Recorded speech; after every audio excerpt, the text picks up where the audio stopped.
Technical question hub. मैं हूं आलोक रंजन और मैं लेकर आया हूं दोस्तों गुजरात रिफाइनरी के लिए जो है हीट ट्रांसफ़र का जो है प्रीवियस पेपर में जितने भी क्वेश्चन आए थे वो उनका एक 50 क्वेश्चन है जो मैंने सेलेक्ट किया है। इसके साथ साथ जो है अप्रोक्स 300 क्वेश्चन जो है जो MCQ रहेंगे, जो ऑलरेडी जो है और मैंने वीडियो बना रखी हैं वो मैंने जो है कम्युनिटी बॉक्स में जो है उसका जो है लिंक दे दूंगा, आप उसमें देख लीजिएगा। आज जो है बस मैं 50 क्वेश्चन जो है आ चुके हैं उनके बारे में डिस्कस करेंगे, क्या क्या इंपॉर्टेंट है वो सारे क्वेश्चन। ठीक है, पहला जो है हीट ट्रांसफ़र से जो है क्या क्या पूछा जाता है। तो डिफिनीसन सबसे जो है ज़रूरी है, डिफिनीसन कंडक्शन का, रेडिएशन का, कन्वेक्शन का डिफिनीसन आपको पूरे अच्छे से याद होना चाहिए कि कैसे क्या है। ठीक है, उसके अलावा जो है टाइप पूछते हैं, जैसे कंडक्शन जो होता है वो कितने टाइप का होता है। तो 2 टाइप का होता है, बाई इलेक्ट्रिक वाइब्रेशन और दूसरा जो by transfer of free electron. इसके अलावा जो है कन्वेक्शन जो है ये भी 2 टाइप का होता है। कन्वेक्शन में हीट ट्रांसफ़र 2 टाइप से होता है, एक नेचुरल कन्वेक्शन और जो है फोर्स कन्वेक्शन। ये आप पढ़े ही होंगे। नेचुरल में जो है बाई डेंसिटी डिफरेंस होता है और फोर्स में हम जो है एक्सटर्नल कोई फोर्स लगा देते हैं जैसे ब्लोअर वगैरह, तो वो एक तरह से हीट ट्रांसफ़र का जो है वो फोर्स कन्वेक्शन टाइप का हीट ट्रांसफ़र हो जाएगा। ठीक है, रेडिएशन में आपको मालूम ही है कि उसमें जो है मीडियम की कोई ज़रूरत नहीं है। सूर्य से जो आती है रेज़ या वहाँ से जो मिलता है हीट ट्रांसफ़र होता है बाई रेज़ का, तो वो रेडिएशन के थ्रू ही होता है ना। तो ये थोड़ा क्वेश्चन इनमें से 3-4 क्वेश्चन इसमें से ऐसे ही बना लेगा। इसके अलावा दूसरा क्वेश्चन जो आता है वो फोरियर लॉ से आता है। पूछ लेता है कि फोरियर लॉ का जो मैथमेटिकली एक्सप्रेशन इसमें से क्या है। तो Q डायरेक्टली प्रोपोर्शनल होता है A dt/dx, है ना। Q जहाँ पे है heat flow through a body, जिसका यूनिट वाट होता है। A सरफेस एरिया है, dt अपना जो है टेम्परेचर डिफरेंस है, dx जो है एक तरह से थिकनेस है। अगर dt/dx एक साथ दे दें तो वो है दोस्तों thermal temperature gradient. Temperature gradient का मतलब ये होता है कि दूरी के साथ टेम्परेचर में क्या डिफरेंस हो रहा है, ये हमारा टेम्परेचर ग्रेडियंट कहलाएगा। ठीक है, और जैसे प्रोपोर्शनलिटी हटती है हमारी तो Q = KA dt/dx हो जाता है, जहाँ पे आपका K थर्मल कंडक्टिविटी है। ठीक है, जिसका वाट पर मीटर केल्विन यूनिट होती है। अगर साइन माइनस की पूछ लेता है कभी कभी कि माइनस साइन क्या दर्शाता है, तो ये दोस्तों minus sign of k is the take care of the decreasing temperature along with the direction of increasing thickness. यानी कि जैसे कोई रोड आप गर्म करेंगे, ठीक है, तो शुरुआत में जो है रोड गर्म कर रहे हैं एक सिरे से, ठीक है, आप गर्म कीजिए तो देखेंगे अगर रॉड जो है 1 मीटर लंबी है तो शुरुआत का टेम्परेचर तो जो रहेगा वो ज़्यादा रहेगा। ठीक है, जैसे 200 डिग्री रोड पे दे रहे हो आप स्टार्टिंग में, तो वहाँ का टेम्परेचर 200 डिग्री रहेगा। लेकिन धीरे धीरे जैसे जैसे रोड की लेंथ जो है बढ़ती जा रही है और वहाँ तक मूव कर रहा है जो टेम्परेचर, तो इनिशियल तो 200 रहेगा, लेकिन जाते जाते लास्ट तक वो क्या हो जाएगा 100 डिग्री या 50 डिग्री तक पहुँच जाएगा। ठीक है, यानी कि टेम्परेचर जो है दूरी के साथ साथ क्या हो रहा है, घट रहा है। तो T1 माइनस जो, तो हमारा टेम्परेचर फाइनल निकालेंगे तो T2 - T1 करेंगे तो ऑलरेडी वो माइनस में आएगी, तो वही वैल्यू जो है आपकी माइनस साइन दर्शाती है। ठीक है, तो ये क्वेश्चन पूछता है ना। एक तो मोड ऑफ हीट ट्रांसफ़र पूछ लेगा, फोरियर लॉ से क्वेश्चन पूछ लेगा, इनकी यूनिट क्या क्या है ये पूछ लेगा, टेम्परेचर ग्रेडियंट क्या है ये पूछ लेगा, और जो है माइनस साइन क्या दर्शाता है ये पूछ लेगा। एक जो है ये नया क्वेश्चन जो है पूछा जा रहा है आजकल के, जो उसमें जो है इसमें से दे देगा कि इसमें से जो है कि कौन सा एजप्शन है, थर्मल जो है फोरियर लॉ जो दिया गया था उसका, उसने जो है कौन सा एजप्शन मान के किया था। तो इसके 6 एजप्शन है। पहला जो है conduction of heat take place under steady state condition, यानी कि जो है जो टेम्परेचर होगा वो स्टडी स्टेट कंडीशन में होगा। दूसरा, हीट का जो फ्लो होगा ओनली यूनिडायरेक्शनल होगा, यानी कि एक ही डायरेक्शन में होगा। तीसरा जो है the temperature gradient is constant and the temperature profile is linear. Temperature profile क्या होगी, लीनियर होगी, और टेम्परेचर ग्रेडियंट क्या होगा, कांस्टेंट होगा। ठीक है, there is no internal heat generation, कोई इंटरनल हीट जनरेशन का कोई सोर्स नहीं होना चाहिए। The boundary surface are isolated in nature, boundary surface क्या होनी चाहिए, आइसोथर्मल होनी चाहिए, यानी कि वहाँ पे टेम्परेचर कांस्टेंट होना चाहिए। The material is homogeneous, material homogeneous होना चाहिए। और आइसोट्रोपिक होना चाहिए, आइसोट्रोपिक मतलब जिसमें जो है थर्मल कंडक्टिविटी कांस्टेंट रहे, यानी कि उस मटेरियल की थर्मल कंडक्टिविटी कांस्टेंट होनी चाहिए, है ना। तो ये 5 जो एजम्पशन मेड हैं फोरियर लॉ के लिए, ठीक है। एक और क्वेश्चन पूछता है कि जो फोरियर लॉ है वो किसके लिए दिया गया है, तो वो ओनली कंडक्शन के लिए दिया गया है ना, ये क्वेश्चन, ठीक है। इसके अलावा जो है थर्मल कंडक्टिविटी के बारे में पूछता है, इसकी यूनिट क्या है, तो थर्मल कंडक्टिविटी यहाँ पे देख लीजिए कि equal to Q upon A D जो है D X upon D T हो जाएगा। इसको सॉल्व करेंगे तो आपके वाट पर मीटर केल्विन इसकी यूनिट निकल के आएगी, है ना। मैक्सिमम थर्मल कंडक्टिविटी पूछता है तो इसमें बहुत से लोग गलती कर बैठते हैं। क्यों दोस्तों, क्योंकि मैक्सिमम थर्मल कंडक्टिविटी अगर मेटल में पूछता है वो तो सिल्वर होगी जिसकी 410 वाट पर मीटर केल्विन होगा। अगर मैक्सिमम थर्मल कंडक्टिविटी अगर नॉन मेटल में पूछ लिया तो डायमंड की सबसे ज़्यादा 2200 होती है, ठीक है। तो ये ध्यान रहे कि उसने किस में पूछा है, थर्मल कंडक्टिविटी मैक्सिमम किस में पूछा है, मेटल में पूछा या नॉन मेटल में। मेटल में पूछे तो सिल्वर, नॉन मेटल में पूछे तो डायमंड। ये जो है भा एटॉमिक रिसर्च सेंटर का क्वेश्चन है, ठीक है। इसके अलावा जो है मिनिमम अगर पूछ ले कुछ जो है मिनिमम जो है थर्मल कंडक्टिविटी पूछ लेता है, जैसे फ्रियोन की पूछा है पिछले ईयर में तो 0.0083 है, ग्लास वूल की पूछा है तो 0.03 है, वाटर की पूछा है तो 0.55 से लेके 0.7 तक है, ठीक है। अब जो थर्मल कंडक्टिविटी से और क्वेश्चन बनाता है, कैसे बनाता है, जैसे पूछता है कि थर्मल कंडक्टिविटी प्योर मेटल की क्या होगी जब प्योर मेटल में हम इम्प्योरिटी इंक्रीज करें, यानी इम्प्योरिटी मतलब कि प्योर मेटल में जो है कुछ और मिला के उसको एज ए एलॉयस बनाने की कोशिश करें, तो उस केस में थर्मल कंडक्टिविटी क्या होगी, घट जाएगी। अगर बात करें थर्मल कंडक्टिविटी ऑफ मेटल की तो ये decrease with increase in temperature, लेकिन किस केस में, जब मेटल एल्युमिनियम या यूरेनियम हो, ठीक है। Thermal conductivity of metal aluminium and uranium decrease with increase in temperature, ठीक है, इस केस में, ठीक है। यानी कि मेटल की जो है अगर टेम्परेचर बढ़ा रहे हो तो थर्मल कंडक्टिविटी क्या हो जाएगी, घट जाएगी। इसके अलावा जो है क्या है दूसरा थर्मल कंडक्टिविटी में क्या पूछता है कि in liquid thermal conductivity decrease with increase in temperature, यानी लिक्विड की जो थर्मल कंडक्टिविटी जो होती है अगर टेम्परेचर बढ़ाएंगे तो क्या होगा, टेम्परेचर पे इफेक्ट क्या पड़ेगा लिक्विड के थर्मल कंडक्टिविटी की, तो वो डिक्रीज होगी। इसके अलावा जो है वाटर के केस में ऐसा नहीं होता, ठीक है। वाटर एक तरह से अपवाद है, वाटर की जो थर्मल कंडक्टिविटी है इंक्रीज होती है जब आप टेम्परेचर उसकी बढ़ाते हैं, ठीक है। इसके अलावा जो है in case of gas, gas के केस में जो है थर्मल कंडक्टिविटी क्या होगी, इंक्रीज होगी अगर आप टेम्परेचर बढ़ाएंगे तो, ठीक है। इसके अलावा क्या है कि इन case of non metallic solid, non metallic solid में जो है थर्मल कंडक्टिविटी विथ जो है डिक्रीज होगी, टेम्परेचर डिक्रीज, यानी कि टेम्परेचर घटाए तो थर्मल कंडक्टिविटी घटेगी, टेम्परेचर बढ़ाए तो थर्मल कंडक्टिविटी बढ़ेगी, वाइस वर्सा, ठीक है।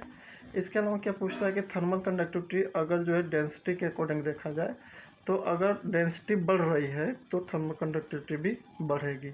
तो ये इतने क्वेश्चन जो है आपके थर्मल कंडक्टिविटी से पूछे जाते हैं, जिसमें आपका पूरा का पूरा जो है थर्मल कंडक्टिविटी की यूनिट, थर्मल कंडक्टिविटी का जो है वैल्यू, मैक्सिमम मेटल के लिए मिनिमम क्या क्या है, और नॉन मेटल के लिए, और जो है एलॉयस के लिए इम्प्योरिटी ऐड करेंगे तो क्या होगा, डेंसिटी बढ़ा देंगे, डेंसिटी बढ़ने के साथ क्या क्या होगा। तो ये आज तक के पूरा निचोड़ है ये, इसी में से थर्मल कंडक्टिविटी से क्वेश्चन आया हुआ है। इसके अलावा जो है आपका थर्मल डिफ्यूजिविटी से क्वेश्चन है, जिसे अल्फा इक्वल टू के अपन रो सी पी होता है, यहाँ पे सी पी हमारा जो स्पेसिफिक हीट होती है, ठीक है।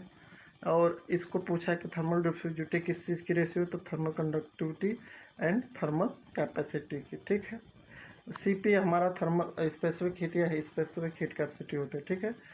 जो है छठा क्वेश्चन देखते हैं, हीट ट्रांसफर बाय कन्वेक्शन, जो हीट ट्रांसफ़र का फार्मूला है कन्वेक्शन के लिए वो क्या है, तो Q equal to H A delta T होता है, ठीक है। यहाँ पे H इक्वल टू क्या हो जाएगा, Q upon A delta T हो जाएगा। और H क्या है, तो ओवरऑल हीट ट्रांसफर कोफिशिएंट है। अब इसकी यूनिट पूछता है कि ओवरऑल हीट ट्रांसफर कोफिशिएंट की यूनिट क्या है, तो वाट पर मीटर स्क्वायर हो जाएगा और केल्विन हो जाएगी। ठीक है, वहाँ पे वाट पर मीटर पर केल्विन था थर्मल कंडक्टिविटी की, और यहाँ पे वाट पर मीटर स्क्वायर केल्विन हो जाएगा। ठीक है, और इसके अलावा जो है नेक्स्ट क्वेश्चन जो आएगा डायमेंशन से होगा, डायमेंशनलेस नंबर से। जैसे प्रेंडल नंबर पूछ लिया तो CP में अपन के हो गया, और न्यूमेरिकली दे दिया तो अगर उस लैंग्वेज में बोलेगा थ्योरी के रूप में, तो बोलेगा कि मोमेंटम डिफ्यूजिटी अपन थर्मल डिफ्यूजिटी क्या है, तो प्रेंडल नंबर है। इसी तरह रेनॉल्ड नंबर का कई बार यही पूछता है। रेनॉल्ड नंबर तो बहुत आता है, रो बी डी अपन म्यू, इनर्शिया फोर्स अपन विस्कस फोर्स। ठीक है, इसके अलावा नसल्ट नंबर पूछता है HL अपन के, यानी कि कन्वेक्टिव हीट ट्रांसफर अपन कंडक्टिव हीट ट्रांसफर। ठीक है, इसके अलावा जो है स्टैंटस नंबर पूछता है, जो है नसल्ट नंबर अपन रेनॉल्ड इनटू प्रेंडल का जो है एक तरह से रेशियो होता है। फार्मूला क्या है, H upon rho U C P. ठीक है, फ्रॉड नंबर पूछा है, तो फ्रॉड को आप फ्रॉग समझ के याद करेंगे तो तुरंत याद हो जाएगा। फ्रॉग यानी कि जो है ग्रेविटी फोर्स इसमें नीचे आएगा, यानी कि it is the ratio of inertia force to the gravity force, Froude है ना। तो इसका फार्मूला ये है। इसके अलावा जो वेवर्स नंबर पूछता है, ये क्या है दोस्तों, it is the ratio of inertia force to the surface tension. Waves यानी कि यस यानी कि सरफेस टेंशन। ठीक है, इसका फार्मूला रहा है ना।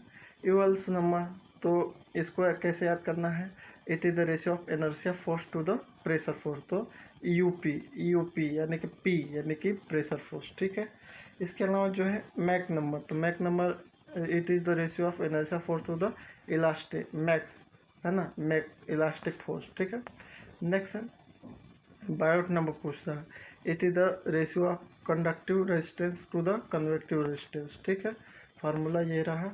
फोरियर नंबर क्या पूछता है कि it is the ratio of heat conductive through a body to the heat store, है ना, इन्हीं दोनों का रेशियो होता है फोरियर नंबर का। ठीक है, नेक्स्ट है ग्रासहोफ नंबर पूछता है, तो it is the ratio of buoyancy force to the viscous force, ये नेचुरल कन्वेक्शन में काम आता है। ठीक है, इसका फार्मूला रहा। ठीक है, राइलिंग नंबर क्या है कि it is the product of Grashof number and Prandtl number, है ना।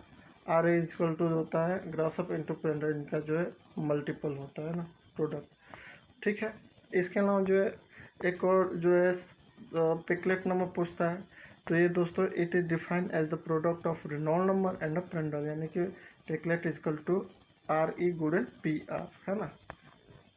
एस्कमेंट नंबर पूछता है, तो it is the ratio of momentum diffusivity to the mass, सबसे ज़्यादा पूछा गया है, तो ये पूछा गया है। एस्कमेंट और प्रेंडल दोनों को बहुत बार पूछते हैं सब, तो इसको ध्यान रखिएगा। Ratio of momentum diffusivity to the mass, लोग जो है इसमें कंफ्यूज हो जाते हैं कि मोमेंटम नीचे है या मास नीचे है। ठीक है, तो आप अपने ट्रिक के माध्यम से इसको याद कर लीजिएगा। लुइस पूछता है, तो लुइस नंबर जो है एक तरह से it is the ratio of thermal diffusivity to the mass, वहाँ पे मोमेंटम था, यहाँ पे थर्मल है, बाकी मास नीचे ही है दोनों के, है ना। तो कंफ्यूज मत होइएगा, अभी टाइम में पूरा रट्टा मार लीजिएगा अच्छे से। इसके अलावा जो है नोट्स नंबर पूछता है, तो it is the ratio of molecular mean path to the characteristic length. ठीक है, नेक्स्ट शेरवुड नंबर पूछता है, तो it is the ratio of convective mass transfer to the diffusive mass transfer. ठीक है, तो ये इसका एक बार और क्वेश्चन पूछता है कि जैसे हीट ट्रांसफ़र में हम जो है प्रेंडल का यूज करते हैं, वैसे मास ट्रांसफ़र के लिए कौन सा डायमेंशनलेस नंबर यूज करते हैं, तो शेरवुड नंबर, ये ऐसा क्वेश्चन पूछता है ना KL/D। ठीक है, इसके अलावा जो है फार्मूला पूछता है कि conduction of heat flow through slab से अगर कोई हीट फ्लो हो रहा है तो उसका फार्मूला क्या है, तो ये दिया है A ब्रैकेट में T1 - T2 अपन x1 K1 plus x2 K2 plus x3 K3, जहाँ पे K1 K2 K3 अलग अलग जो है आपकी थर्मल कंडक्टिविटी के स्लैब हैं, x1 x2 x3 उसकी जो है एक तरह से डिस्टेंस है ना। नेक्स्ट है conduction of heat flow through a pipe वाल के लिए अगर फार्मूला देखें तो उसका क्या है, तो T1 - T2 अपन 1/2 पाई और ब्रैकेट में 1/k log R2/R1, ठीक है। एक ये फार्मूला पूछता है conductance of heat through a hollow sphere, इसका बहुत बार ये आया हुआ है, T1 - T2/R2 - R1/4πR1R2K, ठीक है, बहुत बार ये आया हुआ है। तो ये अपने लैंग्वेज में याद कर लीजिएगा, ज़रूरी नहीं है कि जो है T1 T2 जो ये ऐसे माना हो, हर बुक में अलग अलग है, लेकिन फार्मूला यही है ना। बस उनका जो है कहीं जो है एल को डी ले लिया गया है, तो कहीं टी को जो है सिग्मा टी लेके कर रहे हैं सब, है ना। तो ये अपने लैंग्वेज में याद कर लीजिए। अब क्वेश्चन और जो है क्या क्या है, heat transfer from higher temperature to lower temperature take place according to, तो जो है किस जो है थ्योरम, ये ऐसे भी पूछ लेता है कि जो है हीट ट्रांसफ़र का जो कंसेप्ट है कि हीट ट्रांसफ़र हमेशा हायर टेम्परेचर से हायर टेम्परेचर रीजन से लोअर टेम्परेचर रीजन की तरफ मूव करता है, ये कहाँ से आया। तो ये सेकेंड लॉ ऑफ थर्मोडाइनमिक्स से आया, आपको याद होगा केल्विन प्लैंक के नियम में। तो उसी लॉ में ये भी बताया गया था कि कोई भी ऐसा सिस्टम नहीं बना है जो लोअर साइड के टेम्परेचर को हायर साइड के टेम्परेचर की तरफ मूव करा दे, है ना। तो ऐसा कुछ था, तो ये कहाँ से आ रहा, सेकंड लॉ ऑफ थर्मोडायनेमिक्स से। इसके अलावा जो स्टीफन बोल्ट्जमैन लॉ जो है वो पूछता है उसका मैथमेटिकली एक्सप्रेशन, तो Q = सिग्मा 80⁴ होता है, ठीक है। The quantity of heat radiation is express on, तो जो क्वांटिटी ऑफ हीट है जो रेडिएट हो रही है वो किस पे डिपेंड करता है, तो temperature of body only temperature पे, ठीक है। नेक्स्ट है एक सेकेंड दोस्तों, हाँ ठीक है, in which process the rate of heat transfer maximum, सबसे ज़्यादा हीट ट्रांसफ़र किस मोड में होता है, तो वह है दोस्तों रेडिएशन मोड में। ये क्वेश्चन आया हुआ है इसरो के एग्जाम में। वैल्यू ऑफ स्टीफन कांस्टेंट जो ओमेगा जो सिग्मा की वैल्यू जो है वो क्या है उसकी, तो उसकी वैल्यू है 5.67 × 10⁻⁸। ये बहुत ही इम्पोर्टेंट है, ये कांस्टेंट की वैल्यू पूछा गया है, इसके यूनिट में ही सब लोग कंफ्यूज हो जाते हैं ना। इसके अलावा जो है न्यूटन्स लॉ ऑफ कूलिंग क्या है, तो rate of loss of heat is directly proportional to the excess of temperature of a body over that of surrounding. इसको सिंपल लैंग्वेज में आप समझिए कि न्यूटन्स और लॉ ऑफ कूलिंग ये बताया है कि किसी वस्तु के ठंडे होने की दर जो है इन जो है इन्वायरमेंट के टेम्परेचर डिफरेंस पे ही डिपेंड करती है ना। इन्वायरमेंट का जो एटमॉस्फेरिक टेम्परेचर है उसके जो है उस पर डिपेंड करते हैं, और है ना सराउंडिंग एक तरह से कह लो। तो न्यूटन्स लॉ ऑफ कूलिंग ये पढ़ लीजिएगा क्या है, ठीक है। इस पे न्यूमेरिकल जो है एक पूछा है, और एक जो है इस पे जो है आपका Q = ω/82 है, इस पे न्यूमेरिकल, ये दोनों न्यूमेरिकल मैंने ऑलरेडी जो है थर्मोडायनेमिक्स का जो अभी रिसेंटली बताया है 60 क्वेश्चन अपलोड किए थे, तो उसमें इनके न्यूमेरिकल सॉल्व कराया हूँ, वो उसमें से देख लीजिएगा, क्योंकि वो थर्मोडायनेमिक्स में भी वो क्वेश्चन पूछा जा सकता है या हीट ट्रांसफ़र में भी। तो इनके न्यूमेरिकल जो है मैंने उस वाले जो है वीडियो में अपलोड कर दिया हूँ, वो देख लीजिएगा, है ना। न्यूमेरिकल इससे 2 न्यूमेरिकल पूछा गया है ऑलरेडी। इसके अलावा जो है पूछा है कि वाटर इन और electric kettle become hot by, जो ठंडियों में हम पानी को गर्म करते हैं तो पानी किस मेथड से जो है गर्म होता है, तो वो दोस्तों कन्वेक्शन, वहाँ पे जो है कंडक्शन, कन्वेक्शन या रेडिएशन 3 पूछा था, तो कन्वेक्शन है ना। कन्वेक्शन के थ्रू जो है जो पानी गर्म हो जाता है वो लो डेंस हो जाते हैं, वो नीचे और जो है लो डेंस और हाई डेंस हो के जो सर्कुलेशन चलता रहता है और पानी गर्म हो जाता है, ठीक है। इसके अलावा जो है पूछा है फाउलिंग फैक्टर क्या है, ये विशाख रिफाइनरी का क्वेश्चन है कि account for additional resistance to the heat flow, ठीक है। नेक्स्ट थर्मल डिफ्यूजिटी क्या है, तो थर्मल डिफ्यूजिटी एक तरह से फिजिकल प्रॉपर्टी है किसी भी सब्सटेंस का, ठीक है। The value of Prandtl number for air is about 0.7 होते हैं एयर के लिए प्रांड्टल नंबर की वैल्यू, ठीक है। The concept of overall heat transfer of a heat transfer is use in case of heat transfer by, तो overall heat transfer का concept किस किस के लिए है, तो आप अगर देखेंगे चैप्टर में हीट ट्रांसफ़र की, तो पहले में भी है हीट ट्रांसफ़र कोएफिशिएंट को लिया गया है कंडक्शन में और कन्वेक्शन में, दोनों में लिया गया है, ठीक है। Next, according to Prevost theory of heat exchange all body above absolute zero emit radiation, ये उसका जो है लॉ है। Next, heat transfer take place as per, heat transfer का जो हायर टेम्परेचर साइड से लोअर साइड में जाता है तो वो किसके अकॉर्डिंग है, तो सेकेंड लॉ ऑफ थर्मोडायनेमिक्स के अकॉर्डिंग है। यूनिट ऑफ थर्मल डिफ्यूजिविटी की यूनिट क्या है, तो मीटर स्क्वायर पर सेकेंड है। नेक्स्ट है thermal conductivity of water with rise in temperature, यानी कि अगर थर्मल कंडक्टिविटी पानी की क्या होगी अगर टेम्परेचर बढ़ाएंगे तो इसका आंसर होगा कि मे इंक्रीज और डिक्रीज डिपेंड अपॉन टेम्परेचर, या तो वो बढ़ सकते हैं या तो घट सकते हैं, ये टेम्परेचर पे डिपेंड करेगा। ये क्वेश्चन ऑलरेडी इसी गुजरात रिफाइनरी में शायद 2019 वाले पेपर में आया था। नेक्स्ट है 19 या हाँ कुछ ऐसा आया लेकिन वहीं आया था, है ना। Unit of Planck constant, Planck constant की जो यूनिट है वो क्या है, जूल पर सेकेंड है, जूल सेकेंड है सॉरी, है ना। Heat transfer in liquid and gases take place by, तो लिक्विड और गैस में जो हीट ट्रांसफ़र का मोड है वो कन्वेक्शन है। द ऑटोमोबाइल रेडिएटर में किस टाइप का हीट एक्सचेंजर लगा होता है, तो क्रॉस फ्लो हीट एक्सचेंजर का, ये अभी जल्दी ही पूछा था मुंबई रिफाइनरी में, है ना। नेक्स्ट है the transfer of heat bye molecular कोलोजन, ये बहुत ही इंपॉर्टेंट क्वेश्चन है, बार बार आता है। मॉलिक्यूल के कोलोजन से जो हीट ट्रांसफ़र होता है वो किस मोड में होता है, तो वो कन्वेक्शन में होता है, ठीक है। हाईएस्ट थर्मल कंडक्टिविटी किस में होगा, तो वाटर में होगा या स्टीम में होगा या सॉलिड आइस में होगा, है ना। तो ये ऑप्शन थे कि वाटर में, आइस में या स्टीम में, तो हाईएस्ट थर्मल कंडक्टिविटी जो है सॉलिड की होगी, सॉलिड आइस की होगी, ठीक है। Critical thickness of insulating for sphere, formula क्या है, तो 2K/H0 है, ठीक है। LMTD का फार्मूला पूछा है नॉर्मली, तो T1 - T2 अपन log T1/T2 हो जाएगा, ठीक है। इमिसिविटी ऑफ ब्लैक बॉडी की इमिसिविटी क्या है, तो 1 होती है।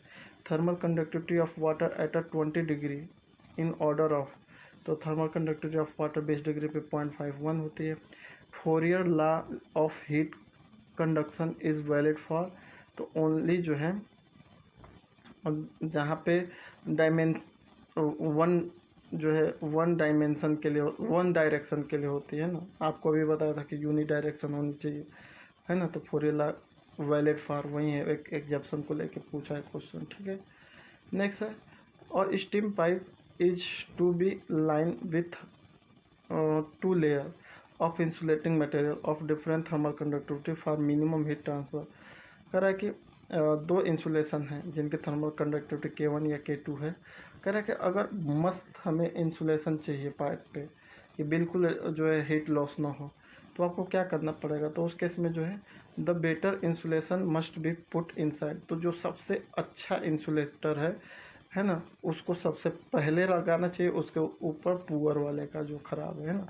नेक्स्ट है the rate of heat flow through a body is, तो Q की वैल्यू पूछ रहा है, Q का फार्मूला, तो कह रहा है कि the rate of heat flow through a body is Q equal to क्या होता है कि ए डेल्टा T/Δx होता है। तो कह रहा है कि X/Ka अगर कर दें, उल्टा कर दें X/Ka, तो ये क्या कहलाती है, तो ये थर्मल रेजिस्टेंस कहलाती है। अब इसकी यूनिट क्या होगी वो निकाल लीजिएगा, क्योंकि यूनिट इसकी पूछी गई है, जो है मुझे याद नहीं है, ये क्वेश्चन आया हुआ है, इसकी यूनिट पूछा गया है थर्मल रेजिस्टेंस की, ठीक है। इसके अलावा जो है अगर T1 - T2/X कह दें तो वो क्या है, तो वो टेम्परेचर ग्रेडियंट है। टेम्परेचर ग्रेडियंट का मतलब कि दूरी के साथ टेम्परेचर में परिवर्तन ही टेम्परेचर ग्रेडियंट कहलाता है। और जो है नेक्स्ट है हमारा कि a composite slab has 2 layer of different material with thermal conductivity K1 and K2 in each layer has the same thickness ना, then equivalent thermal conductivity of slab will be, तो ये कह रहा है कि थर्मल कंडक्टिविटी K1 K2 है दो material की, ठीक है, लेकिन उनकी थिकनेस समान है, कांस्टेंट है। तो अगर ओवरऑल थर्मल कंडक्टिविटी देखा जाए तो उसकी वैल्यू क्या होगी, तो 2K1 K2/K1 + K2 हो जाएगी, ठीक है। ये भी क्वेश्चन आया हुआ है। इसके अलावा जो है film coefficient is defined as the ratio of, film coefficient को कैसे डिफाइन करेंगे? तो फिल्म कोशिएंट होती है जो है यह रेशियो होती है किसकी? Thermal conductivity to the equivalent thickness of the film of a fluid की, ठीक है। Thermal diffusivity of a substance, H की वैल्यू क्या होती है? के अपन रो यस, यस क्या है? स्पेसिफिक हीट है, ठीक है। थर्मल कंडक्टिविटी की यूनिट पूछा है तो वाट पर मीटर केल्विन हो जाएगा। थर्मल डिफ्यूजिटी फॉर गैस, गैसों के लिए जो थर्मल डिफ्यूजिटी है वो जनरली अधिक होगी, किसके कंपेयर? लिक्विड के कंपेयर, ठीक है। द लोएस्ट थर्मल डिफ्यूजिटी किसकी होती है? तो लेड की होती है, और सॉरी लोवेस्ट होती है रबड़ की और हाईएस्ट होती है लेड की, है ना। नेक्स्ट है up to critical radius of the insulation added insulation. कह कि अगर आप क्रिटिकल रेडियस ऑफ इंसुलेशन के ऊपर अगर इंसुलेशन को ऐड करोगे तो क्या होगा? तो हीट लॉस क्या हो जाएगा दोस्तों? बढ़ जाएगा, ठीक है। यानी कि मैक्सिमम लिमिट वही है, जो क्रिटिकल रेडियस ऑफ इंसुलेशन है वहीं तक हो सकता है इंसुलेशन, उसके ऊपर नहीं हो सकता, ठीक है।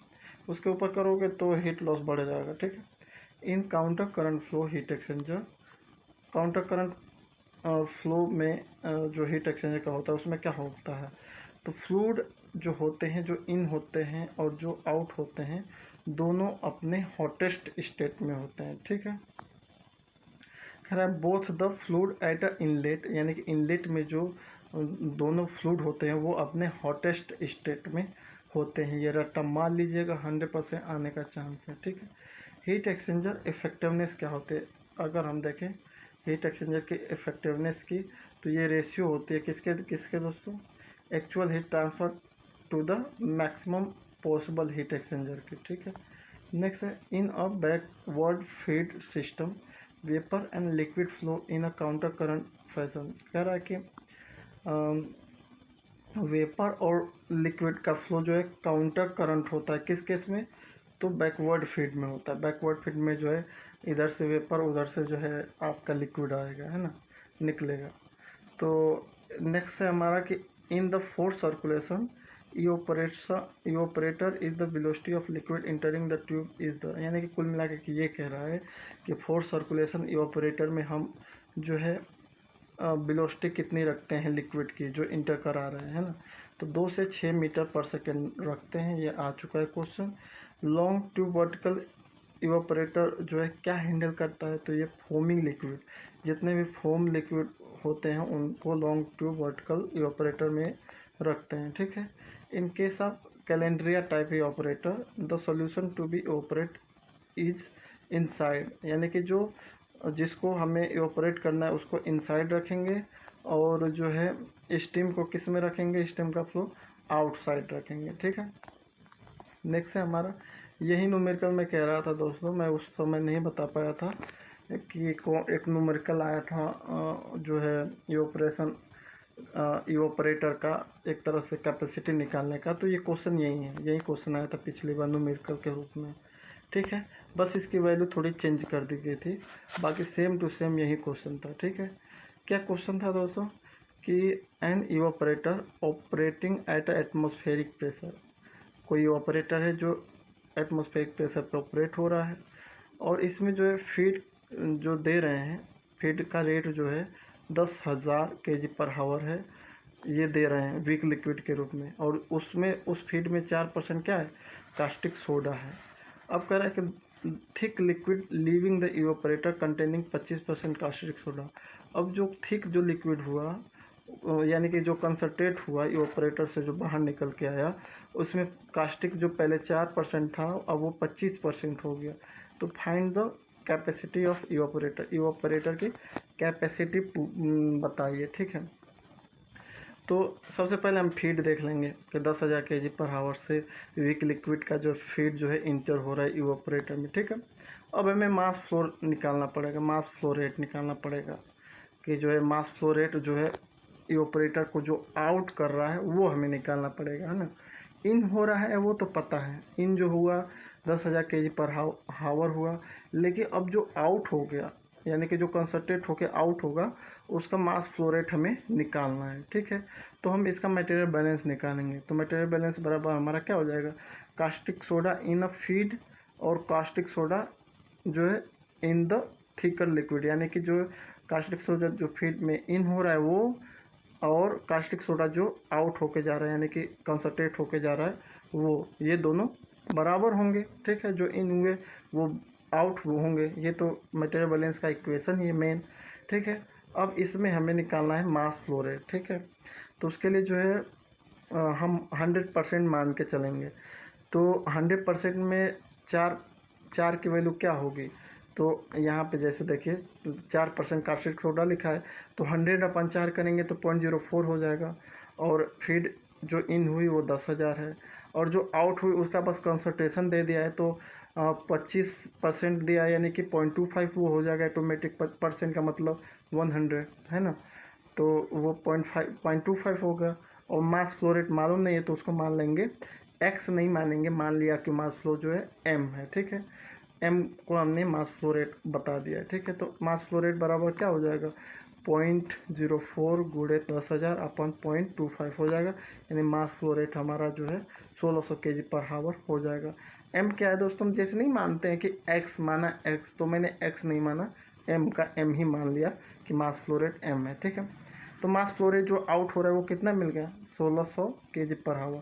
अब ओवरऑल मटेरियल बैलेंस देख लीजिए कि कितना आपने फीड किया, कितना इवोपरेट हुआ, और कितना जो है आउट हुआ। यही तीनों तो मिलके बनेगा कि जो फीड आपने दिया वो किस किस का योग होगा, कितना इवोपरेट हुआ और कितना जो है आपको लिक्विड मिला, थिकर लिक्विड के रूप में मिला। ठीक है, तो फीड आपने किया 10,000, और kg/h जो इवोपरेट हुआ वो आपको पता है नहीं, लेकिन थिकर लिक्विड जो आउट हुआ मास फ्लो रेट उसका मालूम है, यानी कि 1600 वो आउट हुआ। तो बस kg/h जो इवोपरेट हुआ उसको निकालना है, तो बस इसको इधर कर दीजिए, यानी 10,000 माइनस 1600 हो जाएगा, वैल्यू हो जाएगी 8400, यानी कि kg/h वाटर जो इवोपरेट हुआ वो है 8400। और kg/h वाटर इवोपरेट को ही हम कैपेसिटी कहते हैं, तो बस कैपेसिटी इसकी क्या हो जाएगी, 8400 हो जाएगी। ठीक है, आई होप आपको अच्छे से समझ में आएगा, आ गया होगा। इसको जो है एक बार और जो है अच्छे से देख लीजिएगा और इसको सॉल्व कीजिएगा, यही वाला क्वेश्चन आया था। ठीक है,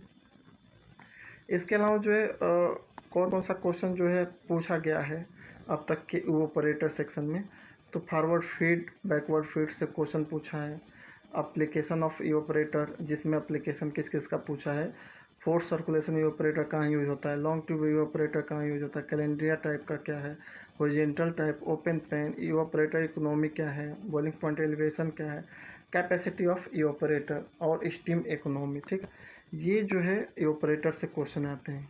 तो ओवरऑल अगर हम देखें तो ओवरऑल हमारा जो है जो क्वेश्चन आता है चैप्टर हीट ट्रांसफ़र में, तो आपका जो है मोड ऑफ हीट ट्रांसफ़र हो गया, आपका कन्वेक्शन रेडिएशन जो है कंडक्शन हो गया, हीट एक्सचेंजर हो गए, और जो है इवोपरेटर हो गया। तो हीट एक्सचेंजर का ऑलरेडी मैंने स्पेसिफिक वीडियो बना रखी है, इवोपरेटर के क्वेश्चन इसमें भी सॉल्व करवा दिया। बाकी जो और MCQ है मैं उसको कम्युनिटी बॉक्स में अपने डाल दूँगा, कम्युनिटी बॉक्स में नहीं, डिस्क्रिप्शन बॉक्स में डाल दूँगा, तो वो डायरेक्ट आप वहाँ पे जाके देख सकते हैं क्या क्या क्वेश्चन और जो है पूछा जा सकता है, उस पर आपको पकड़ हो जाएगी। ठीक है, थैंक्स फॉर वॉचिंग दोस्तों, जय हिंद।